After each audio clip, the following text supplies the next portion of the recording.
نحمده ونصلي على رسوله الکریم اما بعد۔ قریش کی روانگی کے بعد رسول اللہ صلی اللہ علیہ وسلم نے زید بن ثابت کو حکم دیا کہ سعد بن ربیع انصاری رضی اللہ تعالیٰ عنہ کو ڈھونڈو کہ کہاں ہیں، اور ارشاد فرمایا کہ اگر انہیں دیکھ پاؤ تو فقرأہ منی سلام، تو میری طرف سے اسے سلام کہنا، وقل لہ یقول لک رسول اللہ کیف تجدک، اور یہ کہنا کہ رسول اللہ صلی اللہ علیہ وسلم یہ دریافت فرماتے ہیں کہ تم اس وقت اپنے آپ کو کیسا پاتے ہو۔ زید بن ثابت رضی اللہ تعالیٰ عنہ فرماتے ہیں کہ میں ڈھونڈتا ہوا سعد بن ربیع انصاری کے پاس پہنچا، ابھی حیات میں کچھ رمق باقی تھی، جسم پر تیر اور تلوار کے زخم بہت زیادہ تھے، 70 سے زائد زخم تھے۔ میں نے رسول اللہ کا پیغام پہنچایا۔ سعد بن ربیع نے یہ جواب دیا کہ رسول اللہ پر بھی سلام اور تم پر بھی سلام، رسول اللہ کو یہ پیغام پہنچا دینا کہ یا رسول اللہ انی اجد ریح الجنہ، میں اس وقت جنت کی خوشبو سونگھ رہا ہوں، اور میری قوم انصار سے یہ کہہ دینا کہ اگر رسول اللہ صلی اللہ علیہ وسلم کو کوئی تکلیف پہنچی اور اس حال میں کہ تم میں سے ایک آنکھ بھی دیکھنے والی موجود ہو، یعنی تم میں سے کوئی ایک بھی زندہ ہو اور رسول اللہ کو تکلیف پہنچی، تو سمجھ لینا اللہ کے ہاں تمہارا کوئی عذر مقبول نہ ہوگا۔ یہ کہہ کر روح پرواز کر گئی رحمہ اللہ تعالی اور رضی اللہ عنہ۔ حاکم فرماتے ہیں کہ یہ حدیث صحیح الاسناد ہے۔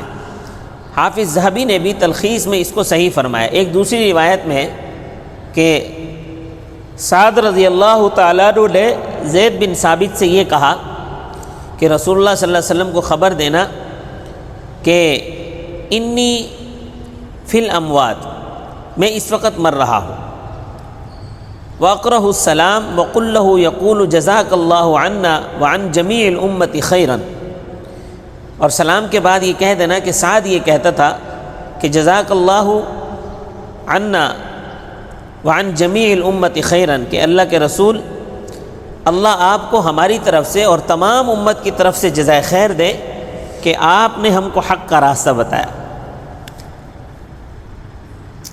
جب آپ صلی اللہ علیہ وسلم، ابن عبد البر کی روایت ہے کہ فرمایا کہ ابی بن کعب سے مروی ہے، فرمایا کہ میں واپس آیا، حضرت زید فرماتے ہیں کہ میں واپس آیا، میں نے واپس آ کر رسول اللہ صلی اللہ علیہ وسلم کو سعد رضی اللہ تعالیٰ عنہ کی خبر دی۔ آپ صلی اللہ علیہ وسلم نے سن کر ارشاد فرمایا رحم اللہ نصح للہ ولرسولہ حیا ومیتا، اللہ اس پر رحم فرمائے، اللہ اور اس کے رسول کا خیر خواہ اور وفادار رہا، زندگی میں بھی اور مرتے وقت بھی۔ کیسے لوگ تھے کہ موت کے وقت بھی رسول اللہ صلی اللہ علیہ وسلم کا فکر تھا۔ رسول اللہ صلی اللہ علیہ وسلم سے اتنی محبت، اللہ پاک ہمیں بھی ایسی محبت نصیب فرمائے۔ رسول اللہ صلی اللہ علیہ وسلم حضرت حمزہ رضی اللہ تعالیٰ عنہ کی تلاش میں نکلے۔ بطن وادی میں حضرت حمزہ مسلح کیے ہوئے پائے گئے، ناک اور کان کٹے ہوئے تھے، شکم اور سینہ چاک تھا۔ اس جگر خراش اور دل آزار منظر کو دیکھ کر حضور صلی اللہ علیہ وسلم کا بے اختیار دل بھر آیا، اور یہ فرمایا کہ تم پر اللہ کی رحمت ہو، جہاں تک مجھ کو معلوم ہے کہ تم بڑے مخیر اور صلہ رحمی کرنے والے تھے۔ اگر صفیہ کے حزن اور ملال اور رنج کا اور غم کا ڈر نہ ہوتا تو میں تم کو اسی طرح چھوڑ دیتا کہ درند اور پرند تم کو کھاتے، پھر قیامت کے دن انہی کے شکم سے اٹھتے اور اسی جگہ کھڑے کھڑے یہ فرمایا کہ خدا کی قسم، اگر خدا نے مجھ کو کافروں پر غلبہ عطا فرمایا تو میں اپنے چچا کے بدلے 70 کافروں کا مسئلہ کروں گا۔ تو آپ صلی اللہ علیہ وسلم ابھی اس جگہ سے ہٹے بھی نہ تھے کہ آیت شریفہ نازل ہو گئی۔ فرمایا وَإِنْ عَاقَبْتُمْ فَعَاقِبُوا بِمِثْلِ مَا عُوقِبْتُمْ بِهِ، اگر تم بدلہ لو تو اتنا ہی بدلہ لو جتنا کہ تم کو تکلیف پہنچائی گئی تھی۔ وَلَئِن صَبَرْتُمْ لَهُوَ خَيْرٌ لِلصَّابِرِينَ، اور اگر تم صبر کرو تو البتہ وہ بہتر ہے صبر کرنے والوں کے لیے۔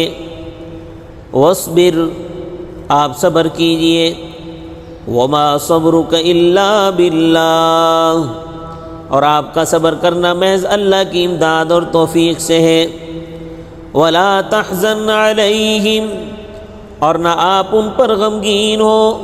وَلَا تَكُ فِي ضَيْقٍ مِّمَّا يَمْكُرُونَ، اور نہ ان کے مکر سے تنگ دل ہو۔ إِنَّ اللَّهَ مَعَ الَّذِينَ اتَّقَوْا وَالَّذِينَ هُمْ مُحْسِنُونَ، تحقیق اللہ تعالیٰ صبر کرنے والوں اور نیکی کرنے والوں کے ساتھ ہیں۔ آپ صلی اللہ علیہ وسلم نے اس آیت کے نازل ہونے کے بعد صبر کیا اور قسم کا کفارہ ادا کیا، اپنا ارادہ چھوڑ دیا۔ آپ صلی اللہ علیہ وسلم کو اتنا غصہ تھا۔ اسی کو صبر کہتے ہیں کہ جہاں آپ کو غصہ ہو، جہاں آپ کچھ کر گزرنا چاہتے ہوں اور وہاں اللہ کا حکم آ جائے کہ نہیں صبر کرنا ہے، اور اس وقت بندہ صبر کر جائے تو اس صبر پہ اللہ کی طرف سے بہت بڑا اجر ہے۔ والصبر ثوابہ الجنہ، صبر کا بدلہ جنت ہے۔ حضرت جابر رضی اللہ تعالیٰ عنہ سے مروی ہے، رسول اللہ صلی اللہ علیہ وسلم نے جب حضرت حمزہ کو دیکھا تو رو پڑے اور ہچکی بند گئی، اور فرمایا سید الشہداء عند اللہ یوم القیامت حمزہ، کہ قیامت کے دن اللہ کے نزدیک تمام شہیدوں کے سردار حمزہ ہوں گے۔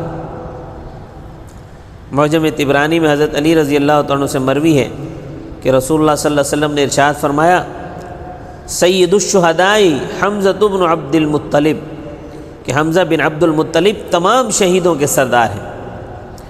اسی وجہ سے حضرت حمزہ رضی اللہ تعالیٰ عنہ سید الشہداء کے لقب سے مشہور ہوئے۔ اللہ تبارک و تعالی ہمیں بھی نبی کریم صلی اللہ علیہ وسلم سے ایسی بے لوث محبت نصیب فرمائے۔ وما علینا الا البلاغ المبین۔